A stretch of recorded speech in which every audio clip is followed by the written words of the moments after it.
Isang magandang araw po sa inyong lahat. Muli magkakaroon tayo ng pagbasa mula sa Aklat ng Mga Awit, Kabanata 3, talatang 1 hanggang 8. Talatang 1. Panginoon, ang mga kaaway ko ay dumarami.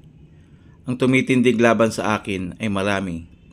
Talatang 2. Marami ang nagsasabi tungkol sa aking kaluluwa. Walang tulong mula sa Diyos para sa Kanya.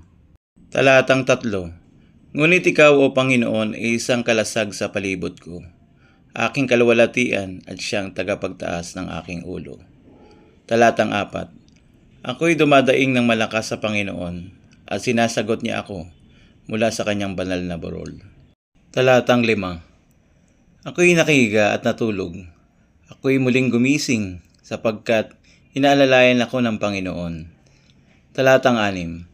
Sa 10,000 tao, ako'y hindi natatakot na naghahanda ng kanilang mga sarili laban sa akin sa palibot. Talatang 7. Bumangon ka, O Panginoon, iligtas mo ako, O aking Diyos, sapagkat iyong sinampal sa pisngi ang lahat ng aking mga kaaway. Iyong binasag ang mga ngipin ng masama. Talatang 8. Ang pagliligtas ay sa Panginoon, sumiyong bayan nawa ang iyong pagpapala. Salamat sa salita ng Diyos. Mula sa Aklat ng Mga Awit, Kabanata 3, talatang 1 hanggang 8. Pagpalain tayo ng Panginoon.